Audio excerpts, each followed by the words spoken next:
անտիբիոտիկոթերապիայից 6 ամիս հետո սերմի որակը կտրուկ լավանում է։ Առանց վարիկոցելի վիրահատելու չի կարելի գնալ արհեստական բեղմնավորման։ Բավականին ծանր ընթացք է ունենում, երբ որ բանից անցնում է։ Պացիենտները ֆռում են, գալիս են ուրոլոգների մոտ, Կրիպտորխիզմով երեխեքը վաղը դառնալու են շատ լուրջ խնդրով մեծեր։ փորձը ցույց է տալի, էլի մաս չունի միկրոտեզան։ Բակտերիայի մասին խոսում ենք, ոնց որ մոտ անշուշտ կենթանու։ Աբսես ենք ունեցել պրոստատի միկոպլազմինի։ Բարդողումեոս Ֆանարջյանի նման ներդրում շատ քիչ բժիշկներ են ունեցել։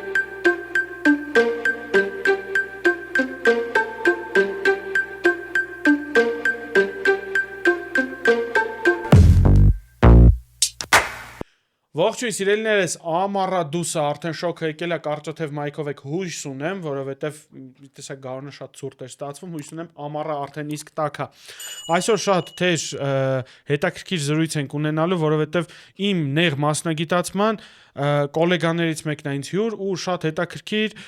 իմ համար նույնպես բացահայտող զրույց ենք ունենալու Ֆանարջյան կլինիկի ղեկավար Դավիթ Կոնստանտինի Ֆանարջյանի հետ։ Բարև ձեզ Դավիթ Կոնստանտինովիչ։ Բարև ձեզ դոկտոր ջան, շատ շնորհակալություն եւ շատ ճիշտ ասեցիք, շատ թեժ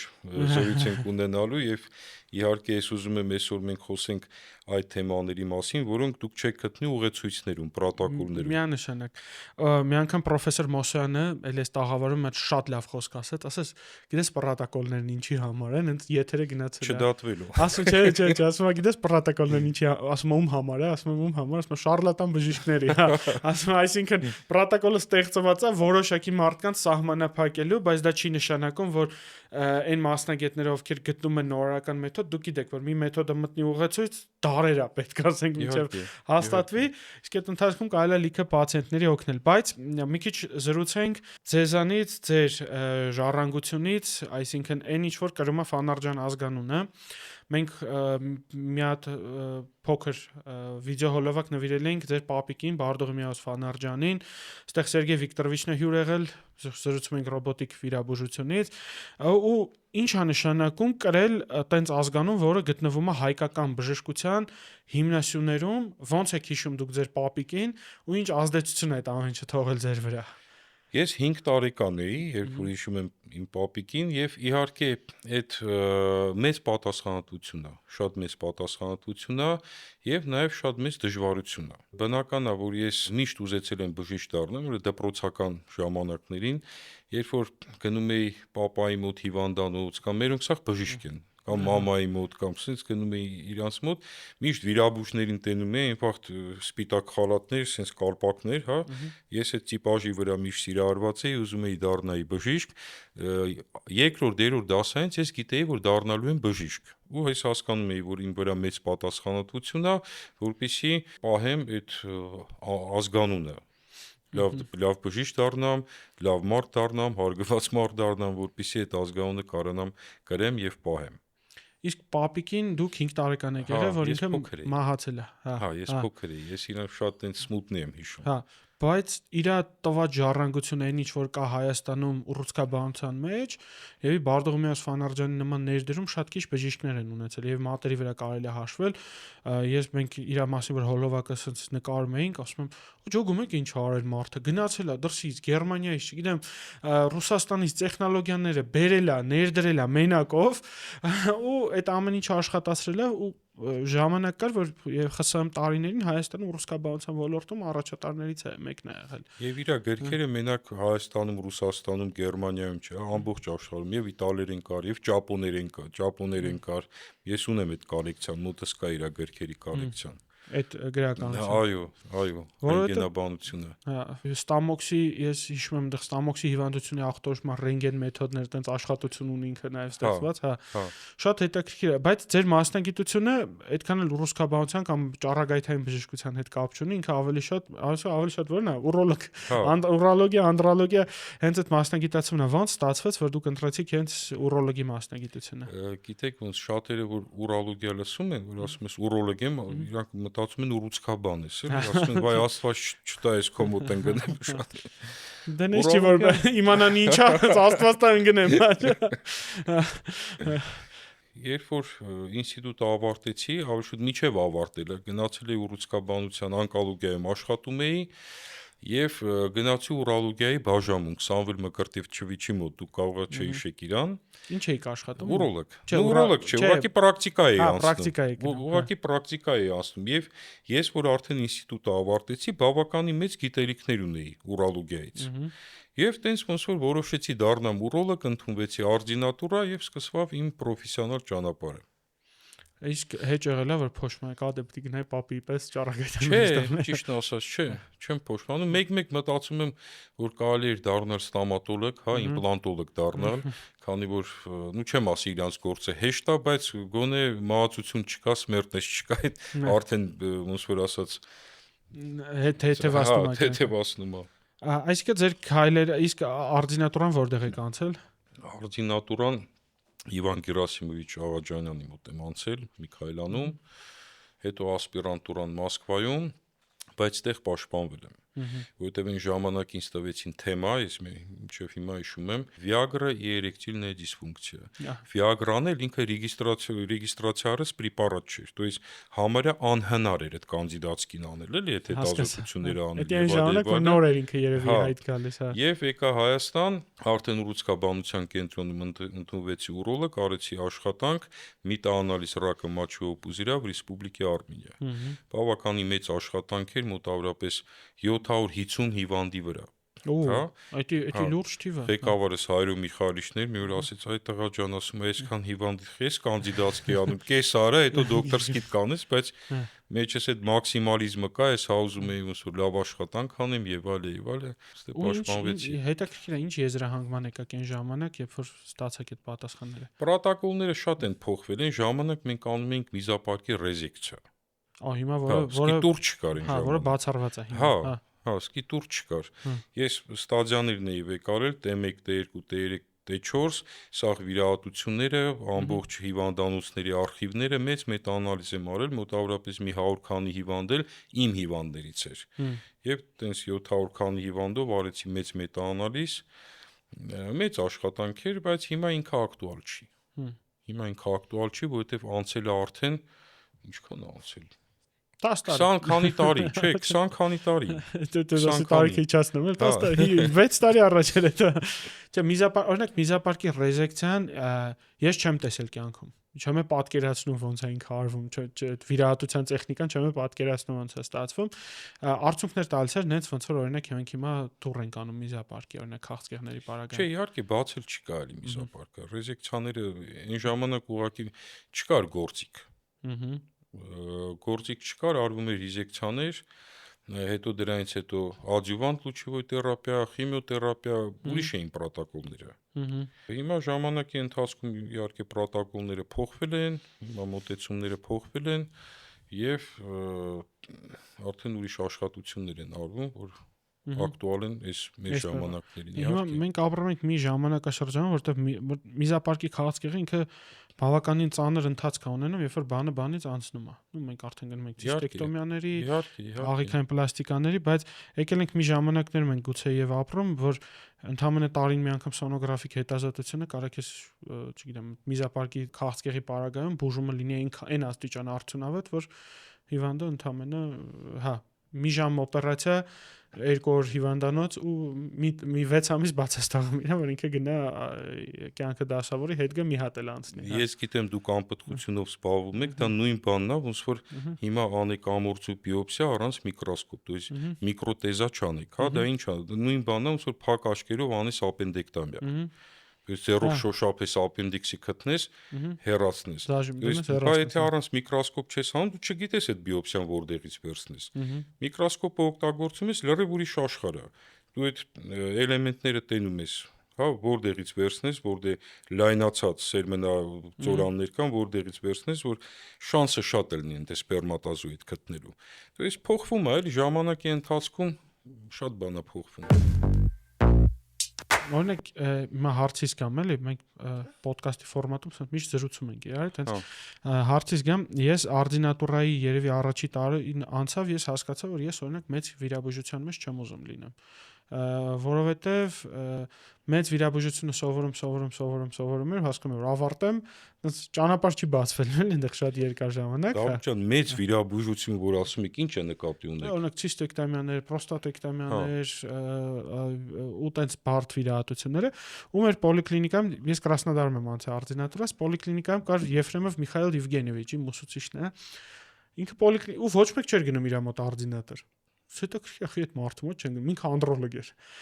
Գնացի մոտո արդինատուրաս երկրորդ տարին անցել է պոլիկլինիկ սեգմենտում նստած, զբաղվելով անդրոլոգիչեսկի հիվանդներով, ու ես այդտեղ սիրահարվեցի այս մասնագիտությանը, որովհետև դու համ էնդոկրինոլոգ ես, համ ուրոլոգ ես, համ գինեկոլոգ ես, համ, չգիտեմ, վիրաբույժ ես, ամեն ինչը ոնց որ իր մեջ ներառված է։ Իհարկե։ Իսկ ձեր մոտ ոնց է եղավ։ Հետաքրքիր բան ասեցիք, այդ երբ որ մենք խոսանք այդ դրա մասին, որ ով պետք է զբաղվի անպտուղ զույգով, հենց այդ է գալիս այդ ակտուալ թեման, որ բորդը պետք է զբաղվի։ То есть այդ զույգին պետք է նայ ուրոլոգը, գինեկոլոգը, իրանք վագլավ է պետք է լինեն, եւ իհարկե ուրոլոգը, որը զբաղվում է անպտղության հարցերով եւ գինեկոլոգ ռեպրոդուկտոլոգը, բայց անպայման էմբրիոլոգը, էնդոկրինոլոգը եւ գենետիկը պետք է լինեն այդ խմբի մեջ։ Հենց այդ ոնց է թումոր բորդեր կան աշխարհում, թումոր բորդը գաղափարը շատ ուժեղ գաղափար է, որ ուռուցքի բուժումը չի դրված մի հատ վիրաբույժի։ Այդ ռեպրոդուկտիվ բորդը պետք է կայացնել։ Ես բազմաթիվ առաջարկել եմ դա։ Եկեք մի օր հանդիպենք, մտածենք իրոք կայացնենք ռեպրոդուկտիվ։ Ինձ մեր ընդհանուր ընկերը Գևորգը ասես մի անգամ, որ ուզում են այդ գաղափարը իրագործեն, ձեր հետ։ Բոլորը զբաղված են։ Չէ, բոլորը զբաղված չեն։ Մենք այն օրը որ հանդիպեցինք, որ ասացիք կգաք յուր հաղորդման, դուք հենց ասացիք, ես այս թեմայով ուզում եմ խոսեմ, դեպի խոսենք։ Մենք մի իրավիճակում ենք ապրում, երբ որ կա Եվրոպայի ուրոլոգների ասոցիացիայի պրոտոկոլը, ամերիկական պրոտոկոլը, մեր հայկական պրոտոկոլը կա, երբ որ օրինակ տղամարդու անպտղության բուժման ու ախտորոշման ալգորիթմ կա։ Ձեր ձեռը դրեք խղճին, ինձ անկեղծ ասեք, քանի 100 անգամ եք դուք տեսել, տասնյակ անգամ եք դուք տեսել, տղամարդ, որ մի հատ սպերմոգրամա ունի, կին, որը ունի մի դավթար այսենց թուղթ ու 7-8 անհաջող էկո, 5 անհաջող էկո։ Բազմաթիվ, ամեն օր մի քանի անգամ։ Եվ հարցը գիտեք ինչու՞մն է, օրինակ շատ էի վրդովում, որ Հայաստանում այս վիճակն է, որ անպտուղ զույգերով սխալ են զբաղվում են ոչ այդ կոմպետենտ մասնագետները, ովքեր պետք է զբաղվեն, բայց քանի որ ես զույգեր ունեմ եւ Ռուսաստանից եւ Ամերիկայից, պատկերացրեք, նույնն էլ ընդեղ ավելի վատ է, այնտեղ տենց զույգեր կարող են, տենց բաներ տենակ, ուղղակի զարմանակ, ինչ են անում։ Հիմա նոր տենդենս է սկսել, որ վարիկոցերին չի կարելի վիրահատել։ Ես չգիտեմ որտեղից է դա գալի։ Այդ նոր տենդենս չի, դա որոշակի ինչ-որ շրջանակ կա, որ հիվանդներին անընդհատ ասում է, նեք վարիկոցելեկտոմիայից հետո սերմի որակը կարա վատանա։ Ասում են կարա ամորձին փոքրանա, կարա զրոյանա, ասում եմ, եթե վիրաբույժի ձեռներն աճում են համապատասխան վայրից, անհնար է, էլի, կամ նույն ձեր ասած, եթե միկրոսկոպ չկա մարմարի օպերացիան անելու ժամանակ, հա կարա լինի ամեն ինչ, կամ չգիտեմ, ռենտգեն էուպ չկա, կամ դու վիրահատելուց թեստ չես անում, ինչ անոթ ես կապում, հա կարաս դու սնող զարկերը կապես, բայց քանի անգամ եք դուք տես դեպք ունեցել, կամ ունեցել եք թե չեք ունեցել։ Թու, վերևն աստված ես չեմ ունեցել։ Ու նմանատիպ խոսակցությունները բերում են նրան, որ մենք ունենում ենք զույգեր, որ արդեն հույս հավատ կորցրած, զույգեր ունեմ, տղամարդու սպերմատոզոիդներ ունի, վարիկոցել ունի, հիպոգոնադիզմ ունի, ասում են դոնորականով եկեք ձեզ անենք։ Բացի դրանից, այդ վարիկոցելին պետք է մտցնել էգոյի պրոտոկոլի մեջ։ Առանց վարիկոցելը վիրահատելու չի կարելի գնալ արհեստական բեղմնավորման, որովհետև այնտեղ բարձր ֆրագմենտացիա կա, որովհետև բարձր ագլյուտինացիա կա, մորֆոլոգիան վատն է, իրանց տվյալներն են վատ լինում։ Եվ հիմա կա կլինիկական հետազոտություններ, մոտ 1000 քանի հատ դեպքի վրա, որոնք ցույց են տալի, որ վարիկոցելից հետո էկոյի տվյալները, ռեզուլտատները 25-30%-ով լավանում են։ Մեր ուղեցույցում այդ AG-ն ամենաներքևը սիրուն այդ բանը գրած է, միակ բանը որ ասում է, հիպոգոնադիզմի պարագայում վարիկոցելեկտոմիան ռացիոնալ չի, որովհետև կոպիտ ասած տեստոստերոն թերապիան ավելի մատչելի է, էժան է, բայց դա եվրոպական երկրների համար է, որտեղ վարիկոցելի վիտարատությունը կարա լինի մի քանի 10,000 եվրո, ու մարդուն 10,000 եվրոյի տեստոստերոն տալը 5,000-ի տեստոստերոն կտա, բայց մեր երկրում երբ որ վարիկոցելի վիրահատությունը տատանվում է 800-ից 2000 դոլարի սահմաններում նայած վիրաբույժ նայած մեթոդ նայած երևույթ, հասկանում ես որ չէ, մեր երկրում հակառակը, մենք պետք է վիրահատենք ու պետք է այդ ամորձուն շանս տանք ապրելու, որովհետև բազմաթիվ Global Andrology Forum-ը Աշոկ Ագրավայի ղեկավարությամբ քանի հատ մետաանալիզ գրեց այս վերջի մի քանի տարում, հենց այս թեմայի շուրջ, որ այս ձեզ դեպք, այս ձեզ case, այս ձեզ հետևանք, այս չստացված բալիկներ, էրեկտիլ դիսֆունկցիա, ցավ եւ այլն, բայց այդ խոսույթը, որ հակագիտական խոսույթը կա, մի վիրահատեք, բան մի արեք, խանգարում է ինձ ու ձեզ լուրջ ընդունել նաև քո դիմացի գոլեգային։ Ասեմ, դուք ես գիտեմ մեծ աուդիտորիա ունեք, մեծ լսարան ունեք, շատ լավ է, մենք այսօր խոսանք շատ հետաքրքիր թեմաների վերաբերյալ, որ բժիշկներն էլ լսեն, ովքեր նշանակում են L-կարնիտինով պրեպարատներ վարիկոցելիի ժամանակ։ Ասեմ, խի չի կարելի այդ բանն անել, որտեղ L-կարնիտինը ինքը լայնացնում է երակները։ То есть այդ սիմինոյ կանացիկի երակները լայնացնում է։ Դրա համար այդ պրեպարատներից հետո վարիկոցելիի արկայության ժամանակ վատանում է սպերմագրամը։ Այնինչ վիրահատեք, հետո նշանակեք։ Այդ վաղ լինում է բավականին էֆեկտիվ։ Հիվանդին ես միշտ օրինակն եմ բերում, ասում եմ, պատկերացու, չգիտեմ, կամերայում եմ, ասում եմ, այս մեքենան քո ամորձինը վարիկոցել են ծառը, անգելա ծառի վրա։ Երբ որ ինքը գալիս այդ պրեպարատները խմած, ասում եմ, դու ոնց որ այս ծառը չհանած, գնում ես դզող փչողի մոտ, ասում ես ժեշտը դզի։ Լավ օրինակ է։ Շատ ճիշտ է։ Լավ օրինակ, ասում եմ, ոնց որ բան հիմնական մի հատ գլոբալ խնդիր կա, գլոբալ մետաբոլիկ, գլոբալ էնդոկրին խնդիր առաջացնող բան կա։ Ուշք չի եթում այդ վիրահատության համար։ Ոչ մեկ չի պատկերացնում, թե այդ վիրահատելուց հետո դու ինչ ստրես ես ստանում, ինչ ես անում, այտուցվավ, ուռավ, գնաց, ցաված։ Ուղղակի պատճառ չկա էլի այդ անելու։ Հիմա դուք ձեր հիվանդին պետքա վիրահատեք։ Մի հատ ուղարկում եք կարդիոլոգ գնայի կամ պուլմոնոլոգ գնայի, եթե պետքա լինում կոնսուլտացիա։ Ինչի համար եք դառնում, որ հիվանդը լավ լինի, հա, վիրահատությունը լավ անցնի, ռեզուլտատը լավ լինի։ Ռեզուլտատն էլ այստեղ նաև մեդալի մյուս կողմը կա, մեր արած վիրահատության ռեզուլտատն է կախված է նաև հիվանդից։ Հիվանդին ասում եմ, եթե դու շարունակես օրը 3 պաշկա ծխել, ինչքան էլ մենք քեզ վիրահատենք, դու ավտոմատ քո նոր ստեղծվող անոթային համակարգի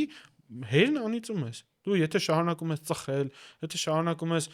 սաունաներից դուրս չգալ, ասում եմ, ու միշտ հիվանդին միշտ պետքա բացատրել տարիքի հետ վարիկոցելիի առաջացրած խնդիրները քո ամորձում միշտ չի որ դարձելի է։ Գուցե մենք վիրահատությամբ կանգնացնում ենք process-ը։ Այո, իհարկե։ Դարձելի դառնալու համար էլի բազմաթիվ ֆակտորներ կան, որ պետքա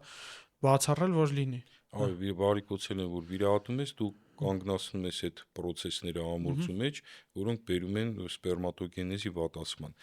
Եթե դաժե չլավանա, բայց դու կայնացնում ես, հետո կարաս աշխատես, մի քիչ լավացնես, որ այդ զույգը արդեն գնա արհեստական բեղնավորում, եթե կա ցուցում։ Եվ իհարկե պետքա խոսալ նաև դրա մասին, որ արհեստական բեղնավորումը դա բուժման մեթոդ է։ Ոչ թե բոլորին պետքա առաջարկել արհեստական բեղնավորում, այլ դա հստակ ցուցումներ ունի։ Օրինակ մեր կլինիկայում IVF-ում այդ սահմանը շատ հստակ երևում է, մեր գլխավոր բժիշկը, մեր մյուս ռեպրոդուկտոլոգները միշտ տղամարդուց կիլոմետրով հեռու են մնում, հա, իրանք օրինակ չենք տեսնի տղամարդը օրինակ երկարատև բուժում է ստացել ռեպրոդուկտոլոգի մոտ, ու դու գիտեք ինչ բուժում են իրանք ստանում, էլի դզող փչողի մոտ է հայտնվել, բայց ծառը մեքենայի վրա է։ Ախր մենակ այդ չի, ես հիվանդ ունեի, ինքը հիմա Փառք Աստծո երկրորդ երեխան ունի, հիվանդ ունեի Մենակ սպերմոգրամով մի քանի անգամ էկո արած, TTG-ի թիվը գիտեք ինչքան էր 100 ու բարձր։ Ապարատը, հա, դե որովհետեւ մի սպերմոգրամա վերցնում են, պրիտոմ սպերմոգրամանն շատ հետաքրքիր է, այնտեղ տարանջատված չի A կարգի շարժվող սպերմատոզոիդները, B կարգի շարժվող սպերմատոզոիդները, ընդհանուր դու պատկերն էլ չես հասկանում, ու հիվանդի ստուգվում TTG-ն մեր ապարատը տալիս է մինչև 100, տվել էր TTG-ն 100 ու բարձր։ Այսինքն այնտեղ կարող էր 101, կարող էր 15000, էլի ասենք այդ տիպը։ Մարդը բուժվեց, օրգանիզմը սկսեց ազատվել, իսկ մենակ վարիկոցելիի մասին չի խոսքը։ Մարդը ունի մետաբոլիկ խնդիրներ, նույն ԴՆԹ ֆրագմենտացիա բարձր, նույն շարժողունակությունն է ցածր, նույն մորֆոլոգիան է տուժած։ Ես հիվանդներ ունեմ, ասում եմ երեխա ունենալու համար գնա բարիատրիկ քիրուրգիայի։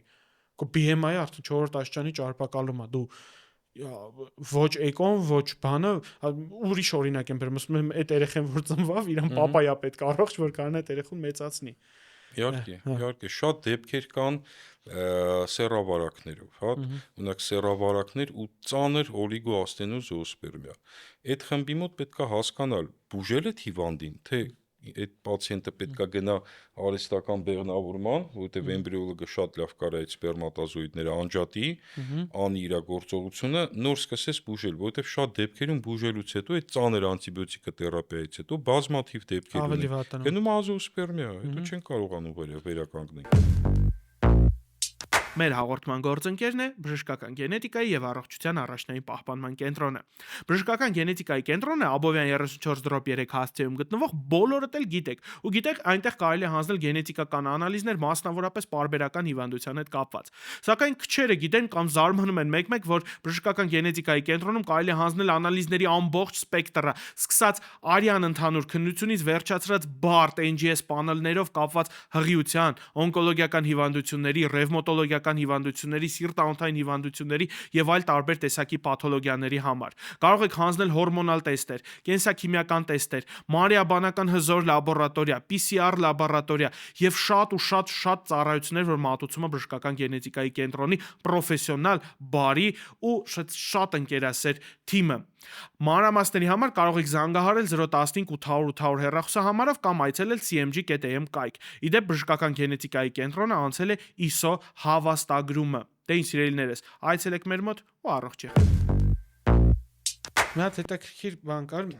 MedMeet 20-24-ի ժամանակ Գևորյանը շատ ենք տալի այսօր, հա։ MedMeet-ը Գևոր կազմակերպել էր, ես լեկցիա ունեի բուժել ուրիոպլազման, թե չբուժել, պայմանական պաթոգեն ֆլորայի մասին էր խոսքը։ Որ ուրիոպլազման, ոչ տամա։ Չէ, հենց այդ հետաքրքիր մի հատ ու ես տրամադրված եմ մեր ստանդարտ ուրիալիզիկումը բուժում ենք, պարվում, չենք բուժում, կանգատ կա, բուժում ենք, չէ։ PubMed-ը բացվում, սկսում եմ մետա-անալիզներ կարդալ, ասում եմ, որ սլայդերս ավելի բանն է, ու իմ աշխարհը շուռա գալի գլխի վրա։ Գտնում եմ չինական հետազոտություն, Չինաստանում արված 50,000 պացիենտ, որ օրինակ նույն ուրիոպլազմա պարվում է 25% դեպքերում բերում է աստենոզոոսպերմիայի։ Իհարկե։ Հա, ու մենք ասում ենք չէ, պետք չի բուժել, հա։ Եվ ուրիոպլազման, եւ միկոպլազման, եւ VPC-ն, եւ գերպես վիրուսը, եւ Գարներելան, պարտադիր պետք է բուժել։ Ես հիշում եմ մի օր գինեկոլոգիական կոնգրեսել, մի հատ գինեկոլոգ կարդում էր միկոպլազմոզը տղամարդկանց մոտ, հա, եւ բացատրություն էր տալի, որ միկոպլազմոզը չի ազդում ֆերտիլության վրա։ Ես չդիմացա ճիշտն ասած, ասի շատ ներողություն է, տվյալները որտեղից եք վերցրել, էլի, հետո ինչ գործ ունեք դուք այդ սֆերայի մեջ եք մտել։ Մենք դաժե աբսես ենք ունեցել պրոստատի միկոպլազմինի։ Միկոպլազման լուրջ բան է, ոնց կարելի է։ Հոտերն ախտարում, աշկերտն ախտարում ենք, որ ասենք տրիադան որ սկսվի, ասենք, ու երկրորդը միակ ինֆեկցիան, որ չի բերում սերմի որակի վատացման, խլամիդիոզն է, ինքը սերմի որակը չի վատացնում, ինքը տուպը փակում է ճանապարհները, obstruction-ա բերում, հա։ Սիֆիլիսն է չի բերում սերմի որակի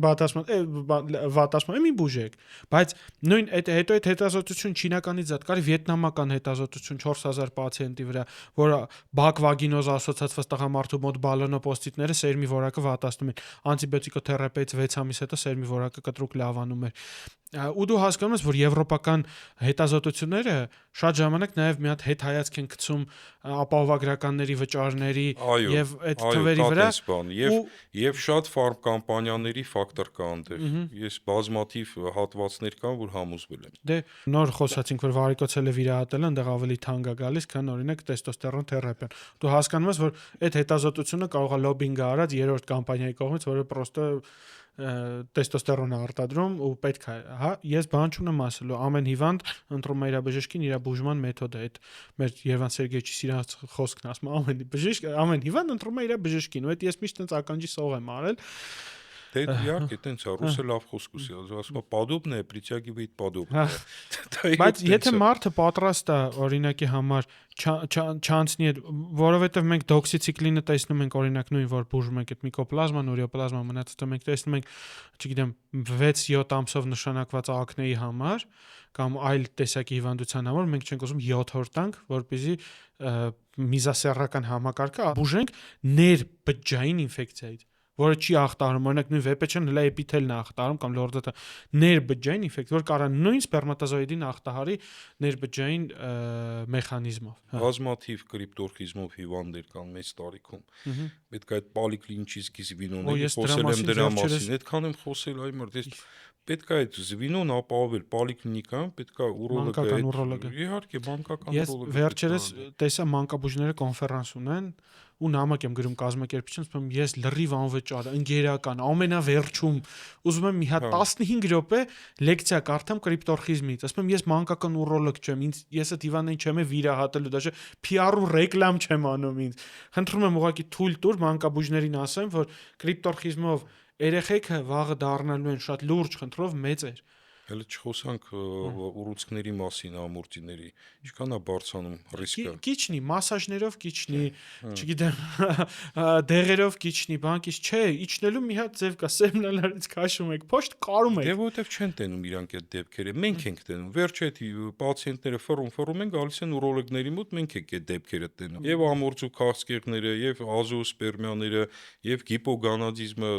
Դու հասկանում ես, որ Ահա ուստեղ նաև պետքա վերջնանպատակը հասկանալ, արդյոք վերջնանպատակը մեր անալիզ կարգավորելն է, թե մարդկանց երեխա պարգևելն է, որովհետև մեր ուրոլոգներն էլ պետքա, ուրոլոգները, սեքսոլոգները, անդրոլոգները մի պահ ստոպ տան ու հասկանան, որ մեր ուժերն է ստեղ սպառվեցին։ Այսինքն ստեղ գնացինք այդ սպամագացելնի արտամարմնային բեղմնավորման տարբեր մեթոդների դիմենք, որովհետև օրինակ տեսնում ենք հիվանդների, որոնք Կլայնֆենտերի սինդրոմով հիվանդների բուժումներ, բայց բուժում են ձեր ասած էլ կարնիցինով շատ խնդալու։ Մեկ գալիս է ու դու Բայց այդ նույն թերթիկս ես բացում ես, ասում է դիագնոզը Կլայնֆենտերի սինդրոմ է։ Ու հիվանդը մնացու գերմանական լուրջ կլինիկաներ է գնացել սինդրոմով, իրեն բուժում են նշանակի։ Իր սաղ բջիջները 47 XY են, XXY են։ Ինչն են բուժում, ինչն է նպատակը։ Դե հենց այդ ազոոսպերմիան Կլայնֆելտերի ժամանակ շատերը ասում են դուք անբուժելի եք։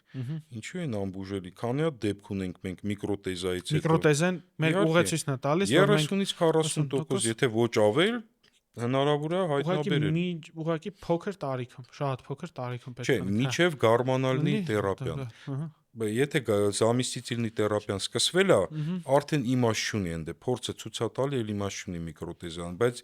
մենք շատը տենում ենք այդ պացիենտներին, ուրոլոգները առաջինն են դնում այդ դիագնոզը։ Կլայնֆենտերի։ Իհարկե, սկսվում է էրեկտիլ դիսֆունկցիա, ամուսնանում են անպտղություն ալինում, առաջինը իրանք գալիս են ուրոլոգների, գինեկոլոգների մոտ եւ ուրոլոգները առաջինն են դնում այդ դիագնոզը։ Այդ պացիենտները հələ որ չեն սկսել տեստոստերոնովի թերապիա, եւ շատ դեպքերում մենք միկրոտեզա ենք անում, հայտնաբերում ենք, այո։ Այդ փոքր ամորձիների, բայց փոքր ամորձիների բիոպսիան ոչ չեմ սիրում։ Բարդությունը։ Բարդությունը, հա ինքը տեղով, հա։ Դες իմ ասածը ինչն է, որ ասեցիք մեծ քիրուրգիա, հիմա եթե մեծ ռազրեզ է, դա մեծ քիրուրգիա չի, էլի, հիմա կարող ենք փոքր ռազրեզ ենք անում, բայց 2 ժամ միկրոսկոպով աշխատեք, հետո հասկանանք, որ նա մեծ քիրուրգիա։ Մեծ կապ ունի միկրոսկոպ։ Դուք զգացել եք, եկեք հենց ուրոլոգիայից խոսենք, մենք ինչքան տեխնիկի մասնագիտություն ունենք, հենա դիմացոնոտ են վիրաբուժան նստած։ Իրան պետքա թե էլ ասեղ մի երկու հատ էլ այսքան նաբորով ման են գալի քաղաքով մեկ։ Մի հատ չելուստի լիցվող քիրուրգիան, դա արդեն վալավի կլետկի, որոնք արդեն մենք էլ ենք սկսել կիրառել սենց ասել։ Հեսա դրանից կզրույց ենք անպայման, այդ եմ ասում, բայց ուրոլոգը միշտ տեխնիկա է պահանջում։ Գժական միկրոսկոպ, լավ ռենտգեն, ռոբոտ լապարոսկոպի ստոյկա, քարափշրման սարք, լազեր, որ sense ասում եմ, ու հիմա հասկանում եմ, թե խեն հիվանդանոցների տնօրենների մեծ մասը շատ նախընտրում են հիվանդանոցում ավելի շատ քիթ վիրահատեն, քան թե ուրոլոգը աշխատի, որտեղ ուրոլոգը կարող $1 միլիոն անոց տեխնիկա 200,000 դրամից օպերացիա անի։ Վերջերս դուք խոսում եք էկզոսոմների կիրառումից ազոոսպերմիայի պարագայում։ Ու էկզոսոմները այս տարի եշրեն, որ տեղի ունենալու Լոնդոնում հուլիսի 5-ից 9-ը ռեպրոդուկտոլոգների կոնգրեսում դա առանձին մեծ սեկցիա կա էկզոսոմների կիրառման մասին, ինչ կասեք։ Մի հատ եկեք 0-ից ոնց որ հիվանդին կբացատրեք ինչ է էկզոսոմալ թերապիան ու ինչ է խոսակի մասին։ Ես էկզոսոմ չեմ օգտագործում եւ դեմ եմ դրան կբացատրեմ ինչի համար։ То есть ինչ ենք մենք անում, հա, первичная стволовая клетка. Первичный стволовой клеткան ինքը կարա ռեպրոգրամիրովանյա գնա любой վնասված հյուսկվածքի մեջ։ Իհարկե դա էքսպերիմենտալ բան է, այլ մենք ոչ պիտի ռեզուլտատներ չունենք։ Մենակ տրավմատոլոգիայում եւ չելուսնալիցիվոյ խիրուրգիայում արդեն կան պրոտոկոլներ стволовой клетки-ի, որոնք ռեալ մի քանի 1000 հիվանդների վրա ապացուցված են։ PRP-ն անցել է հետազոտություն կենթանիների վրա, կլինիկական հետազոտություններ անցել, стволовой клетки-ը հələ որ կլինիկի ոչ մի ռեզուլտատներ չունեն, կան отдельные наблюдения։ Հա, բայց эти отдельные наблюдения մենք հիմա ապացուցողական բժշկության դարում չենք կարա հիմք ընդունենք։ Հիմա ինչ է արվում։ Արվում է PRP եւ այդ первичный стволовой клетки-ը ամորձիների մեջ։ Բուն հյուսվածքի մեջ, սպիտակուցային թաղանթը ծակվում է, ներարկվում է մեջը։ Հա, 4 տեղից արվում է, հիմա ինչ ռեզուլտատ ունենք։ ունենք պացիենտներ գիպոգոնադիզմով, հա, ցածր տեստոստերոնով, որոնց տեստոստերոնը բարձրացել է։ Ունենք պացիենտներ գիպոգոնադիզմով, որ զամիսիցիլնի թերապիան հանել ենք տեստոստերոնով։ Տեստոստերոնը նորմայի սահմաններում է։ Այսինքն ինքը ստիպում է, ստվալավը կլետկա ստիպում է լեյդինգի կամ սերտոլի Լեյդինգի բջիջները ինքը շատացնում է, դրա համար ենթադրում ենք։ Որպեսզի դա դառնա պրոտոկոլ կիրառման, դա մեծ ժամանակ է պետք, հազարներով հիվանդներ է պետք։ Ենթադրում ենք, որ լեյդինգի բջիջները շատանում են, տեստոստերոնը բարձրանում է։ Ունենք երկու հատ պացիենտ ազոոսպերմիայով, որոնց մոտ կա единичный սպերմատոզոիդի։ Всё, հələ որ է դա։ Բայց ավել բան, ես ոչ գրականության մեջ եմ կարդացել, ոչ քթել, չգիտեմ դուք ունեք տես գրականություն, որ ազոոսպերմիայի ժամանակ ստվալավոյ կլետկեքը դեռ չկա, բայց դեռ չկա, դրա համար չենք ուզում դրա մասին տենց հայտարարենք, բայց ուզում ենք ասենք, որ դա շատ հետաքրքիր, դա ապագան է։ Դա ապագան է, ուղղակի պետք է հասկանալ ոնց անել, պրոտոկոլները ճիշտ հասկանալ, սխեմաները ճիշտ հասկանալ, ես համոզված եմ, եթե ամուրձին ունի ռեզերվ, հա, եւ ճիշտ կիրառես այդ первичный կլետկաները, pluripotent կլետկաները, ստվալավոյ կլետկաները, իրանք պետքա որ աշխատեն։ Էքսասոմները ես չգիտեմ, ես էլ գրականություն չունեմ, չեմ կարդացել, չեմ քթել ոչ մի։ Իրանք էլ են նորություն են, որոնք էլ պրոտոկոլնի չի գալիս էլի բանի համար։ Նույն էլ պրոտոկոլներում դա обсуждение է։ Единичный наблюдение է, բայց հստակ պրոտոկոլներ դե մի օր կգա երևի այդ հետազոտությունը կանեն, մենք էլ հույս ենք դրա հիմքում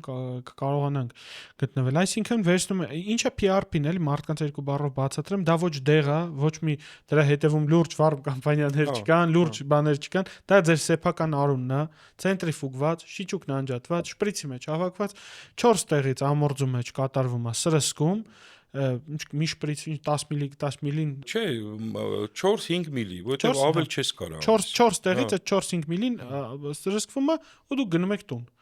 վերջացավ պրոցեդուրան տևում է 10 րոպե ցավոտը չի չէ ցավազրկում է բլոկադա ենք անում սիմինոյ կանացիկը որպեսի ու կարանք հետևենք դա այն վերջի հույսի այդ պացիենտների մոտ որ ազոոսպերմիա դուք բիոպսիա եք արել բիոպսիայի ժամանակ էլ ոչ մի բան չեք գտել ոնց որ վերջի հույսն է հա որ կարող է եւ ընդ սպերմատոգենեզը ակտիվանա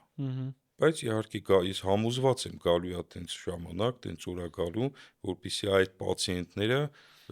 ունենան իրենց բուժումը եւ մենք կարողանանք ստանանք իրանք ունենան իրենց գենետիկ երեխան այդ շատ կարևոր է որովհետեւ մեկ որ դոնորականից սկսում ես խոսալ հիվանդի հետ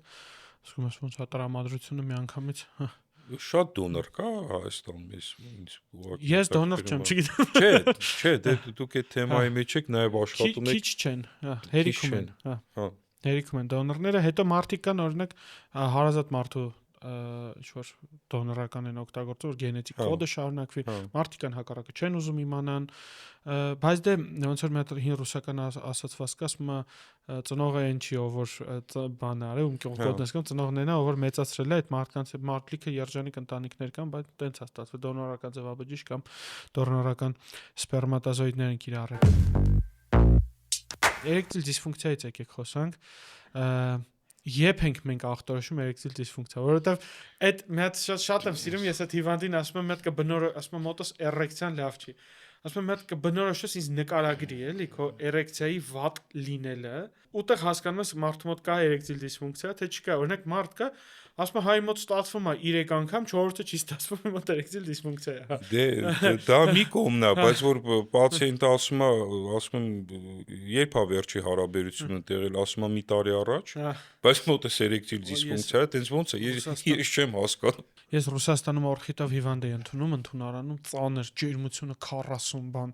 աբսես, ու այդ հարցը տվի, ասում եմ, երբ եղա վերջի պալավոյ կոնտակտ, ասում եմ 9 տարի առաջ, ասում եմ, սերմը երբ ես դուրս դերի, ասում եմ 9 տարի առաջ, 9 տարի զաստոյնիկ անգային պրոցեսն էս տվել էր սուր օրխիտ, ձուն թարախակալվել էր, չգիտեմ, գնացինք օրխեկտոմիա իրա, դրենաժներ պրոստատում, որովհետև պրոստատում եմ այդ sense թարախակույտ էր, դա համար մարդկանց միշտ ասում եմ ջուրն իր ճամփեն պետքա գտնի, նույնիսկ սպերման իր ճամփեն պետքա գտնի, որովհետև իրան պետքա դուրս բերել։ Իհարկե, նաև բուժման ժամանակ, երբ որ կա օրինակ պրոստատիտ կամ ինֆեկցիաներ, եւ դուք նշանակում եք անտիբիոտիկա թերապիա սխեմայով եւ այլն, միշտ պետք է հիվանդին ասել, որ հաճախ պետք է հարաբերություն ունենա, որ ներողություն պետք է դուրս գա այդ ամեն ինչը, որ բուժվի։ Վատ ամենևորն է, որ մեկ-մեկ բուժումներ կա հիվանդի մոտ, անպատկություն են բուժում, ասում են հարաբերություն չունենաս, ես Դու բարձր այդ բուժումը քեզ նույն այդ պացիենտներին, որ մեկ-մեկ գալիս են, ասում են, բա ասել են, որ մի ամիս պետք է հարաբերություն չունենամ ու անտիբիոտիկա խմում, էլի։ ու հյուսվածքը ընդեր բանի տակ, էլի ախր մենք հենց վատը գիտեք որն է, մենք ապրում ենք մի բժշկական դարում, երբ որ պատկերացում չկա, օրինակ բակտերիայի մասին խոսում ենք, ոնց որ մի անշուշտ կենթանու։ Ասում դուք որ աղիքային ցուպիկի մասին խոսում եք, հասկանում եք, որ ինքը ունի այն բազային ֆունկցիաներ, որ Չարլզ Դարվինը, ասենք նկարագրում է, ինքն էլ ասում, ուտի խմի բազմանա։ Երբ որ դու իրան նայում ես որպես անշունչ կենթանի, դու չես կարող իրան վերացնես։ Ասում է ոնց է ինքը մտնում, ոնց է էպիթելիզացվում քո միզապարկի պատի մեջ, ոնց է քո միզապարկի պատի պաշտպանական շերտերն անցնում։ Պրոստատիտից խոսացիք, հետո հետ կդառնանք էրեկտիլ դիսֆունկցիան, պրոստատիտից խոսացինք, ասենց մի հատ հետաքրքիր հարց առաջացավ, զգացել եք, օրինակ Ռուսաստանից կամ դրսից պացիենտներ որ գալիս են, լրիվ ուրիշ դիագնոզով է, նույն անպատղության դիագնոզն է, նույն բան, ասես մի հատ դավթար պրոստատիտ է մոտս։ Հա, մի հատ ստաֆիլոկոկ եմ բուժում 7 տարի, հա։ Բոլորին հա ախտորոշում են այդ պրոստատիտը բավականի բան է ու ամենահետաքրքիրը ինչ եմ ես նկատել, սա հետազոտությունները կան, բայց կա պրոստատի սոնոգրաֆիա։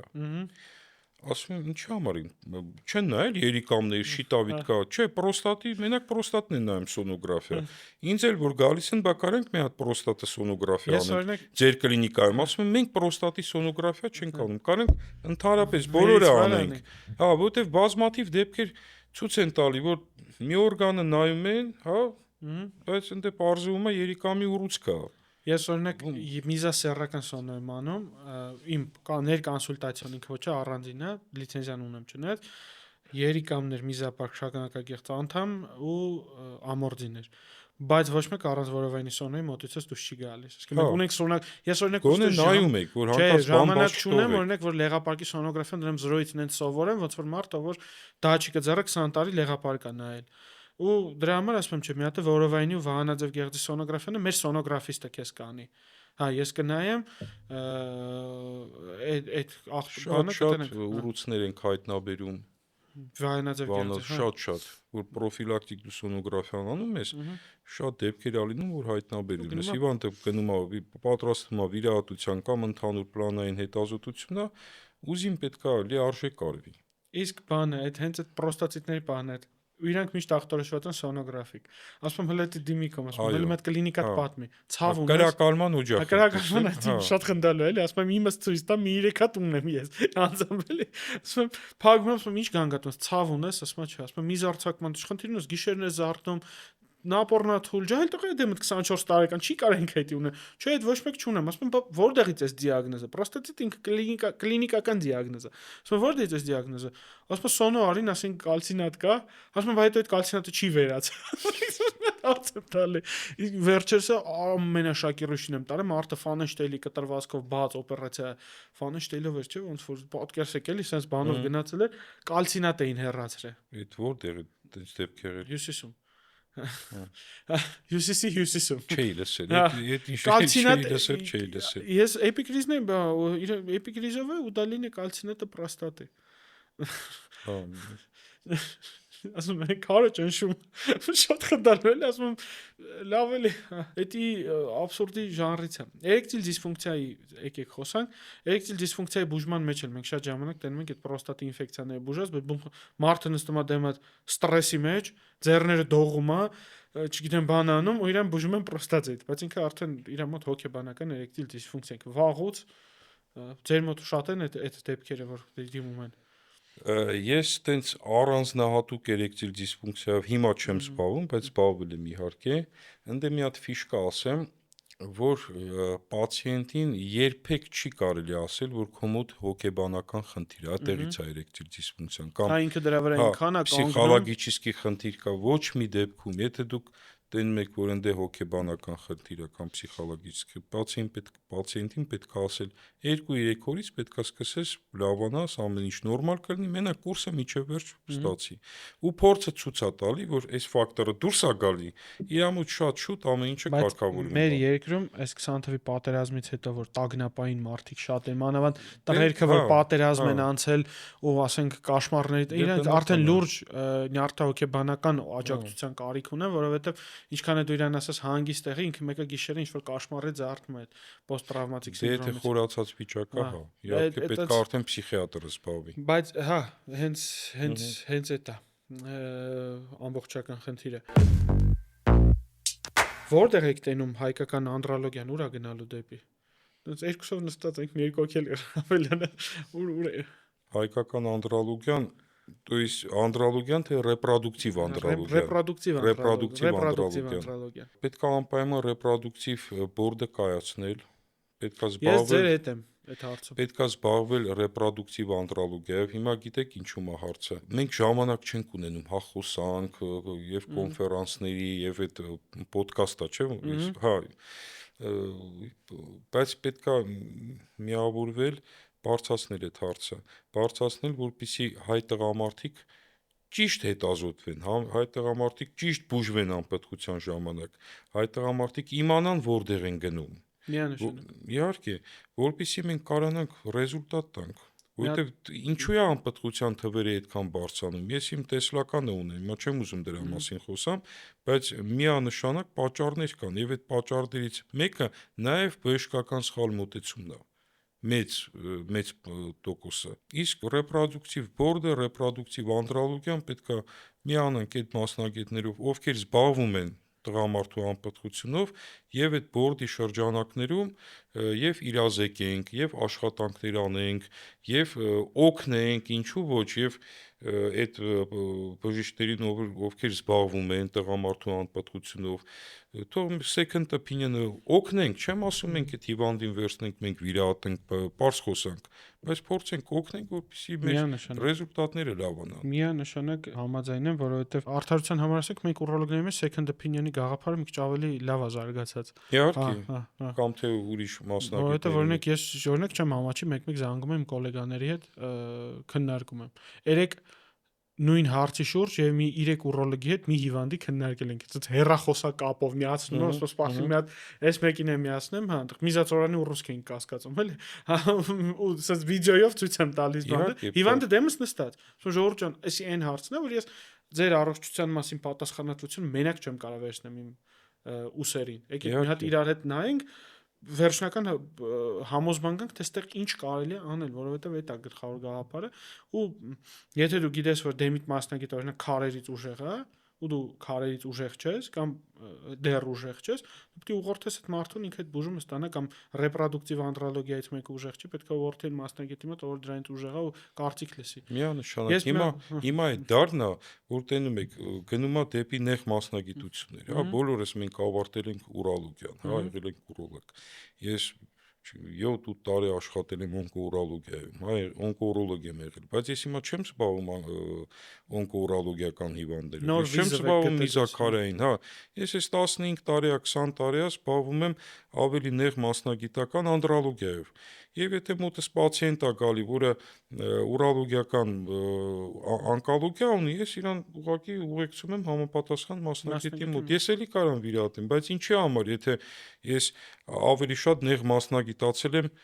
այս ուղու վրա, այս направлениայի վրա, բնականաբար ես ավելի շատ օգուտ կտա։ Ու վերջում մեր ավանդական հարցը, չգիտեմ գիտեք թե չէ մեր ավանդական հարցը, 3 գիրք, որ խորհուրդ եք տալիս կարդալու մեր դիտողներին, որպեսզի դառնան ավելի լավ մարդ։ Законы победителей Бодо Շիֆեր, Как стать миллионером։ Բայց հաստատ դա ռեպրոդուկտիվ անդրոլոգիան չի։ Չէ, ես բժշկությունից չեմ, դուք բժշկության մասին եք խոսում։ Չէ, ուզում եմ ասեմ, բայց դուք այդ գիրքը ոնց որ լավ կարդացած ելնեք, ռեպրոդուկտիվ անդրոլոգիա չի գնա, չէ, как стать миллионером։ Չէ, ես հասկացա, որ ընդհանուր, չէ, միտքը հասկացաք, ինչ եմ ասած։ Միտքը հասկացա։ Էտա շատ բավականի այդ Законы победителей Бодո Շիֆերի գրած ինքը շատ ընդ 30 թե 40 բանա, Գլուխ։ գլուխա, հա, բավականի լավ գրած, խորհուրդ կտամ կարդամ։ Իսկ երրորդ գիրքը։ Բժշկությունից չէ, ընդհանրապես թե բժշկության մասին է խոսքը։ Բժշկությունից ասե Campbell Walsh-ը կարդաչա կա։ Էլ ուրիշ բան չկա, հիմա մենակ կարելի է Campbell's Urology-ն կարդալ, ուրի մեջը բավականի։ Ես իրան գիրք չեմ անվանում, ես իրան անվանում եմ տրակտատա ուրոլոգի։ Campbell-ը ինքը այդ գիրքն է Իվան տրակտատա Գերասիմովիչը ասում էր ուրոլոգическая Библия, ասում էր, это Библия урологии, ու դա իրոք տենց է, էլի սա ամեն ինչը բառացի ամեն ինչը կա մեջը, էլի բառացի, տառացի, հա։ մի անգամից հարց տվեցիք, ես բան եղա։ Սաղի մոտ էլ Այդ երկուսը դպրոցական տարիքում եւ գիրք կա Магическая утро, ես ին վրա փորձ արկել եմ։ Ռոբերտ Շարման։ Այո։ Հա, շատ լավ գիրք։ Պատկերացրեք ինքը տենց դրական բանա տալի, էներգիա տալի, որ այդ իրանց խորհուրդներով շարժվում ես։ Բայց շատ դաժան է սկսում, չէ՞, Դաժան է ավարիա սկսվում։ տալիս, Հա, վարիագնում հա, սա գործերը հա, բան, հա։ հա։ Ու բայց ինքը շատ հետաքրքիր գիրք է։ Սիրելիներս, բաժանորդագրվեք Ֆանարջան կլինիկի Instagram-յան էջին, Դավիթ Կոնստանտինովիչը միշտ ընդեղ է, բոլոր հարցերով կարաք հանգիստ դիմեք։ Կլինիկան ես անձամբ եղել եմ շատ սիրուն, շատ փափուկ, անուշ սենց արկած կլինիկա է, շատ ույուտնի է ձեր կլինիկան։ Չգիտեմ դիզայներն ով է, դուք եք մտածել թե այդ ամեն ինչը, բայց շատ ույուտնի կլինիկա է։ Բաժանորդագրվեք էջին ավելի մանրամասն ծանոթանալու համար ու հիշեք, որ ամեն տեսակ հիվանդություն Հայաստանում կարելի է բուժել, եթե ժամանակին դիմեք բժշկի։ Իդեպ, եթե դու ունես փոքր բիզնես, այսքան, բայց ուզում ես ինքը մեծանա, զարգանա, արի Spin Ideas Agency, որտեղ այս 4 հարգանի շենքում 40 մարդ կաշխատի միայն մեկ ուղղությամբ, որպեսզի դու դառնաս ավելի հարուստ։ Մենք այն Դավիթ Կոնստանտինիչի ասած սա գրքերը կարդացել ենք, դու կարող չկարդաս։ Դավիթ Կոնստանտինիչ, մերսի շատ, որ մեզ հյուրընկալեցիք։ Ձեզ շնորհակալություն։ Reproductive board-ի գաղափարը կարելի է ատամներով կպնել ու առաջ քաշել, առաջ տանել։ Անպայման։ Անպայման։ Առողջ եղեք։